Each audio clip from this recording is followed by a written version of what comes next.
देश में पिछले कुछ दिनों से हो रहे सांप्रदायिक दंगों के कारण बीजेपी बुरी तरह घिर चुकी है या यूं कहें कि बैकफुट पर आ गई है और लगातार हो रही इन घटनाओं के कारण विपक्ष बीजेपी को निशाने पर ले रहा है।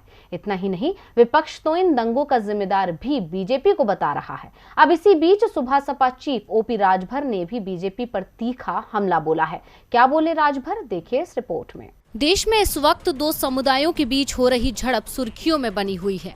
विपक्ष का आरोप है कि बीजेपी चुनावों में फायदे के लिए धार्मिक ध्रुवीकरण की रणनीति पर काम कर रही है और इन सब घटनाओं के लिए बीजेपी जिम्मेदार है। विपक्ष के आरोपों से जहां पहले ही बीजेपी चौतरफा घिरी हुई है, अब इसी बीच सुहेलदेव भारतीय समाज पार्टी के चीफ ओम प्रकाश राजभर ने तो बीजेपी पर तीखा हमला ही बोल दिया। ओपी राजभर ने कहा कि बीजेपी ने राम और हनुमान को मस्जिद में पहुंचा दिया है।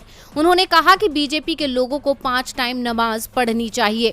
इतना ही नहीं, इन सभी घटनाओं के लिए बीजेपी को जिम्मेदार बताते हुए उन्होंने जमकर निशाना साधा। उन्होंने कहा कि भारतीय जनता पार्टी की सरकार है और इनके लोग संविधान को नहीं मानते हैं। इतना ही नहीं, उन्होंने आगे कहा कि अगर बीजेपी वाले संविधान मानते तो बिना न्यायालय की अनुमति के गरीब लोगों के घर पर बुलडोजर ना चलवाते। इसके साथ ही उन्होंने ये भी कहा कि इनके ये सब काम दर्शाते हैं कि ये हिटलरगिरी कर रहे हैं।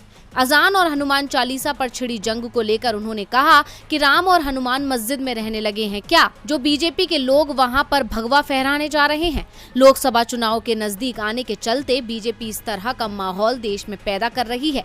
उन्होंने आगे कहा कि बीजेपी महंगाई पर चर्चा करने से बचती है, लेकिन 5 टाइम हनुमान चालीसा की बात करती है।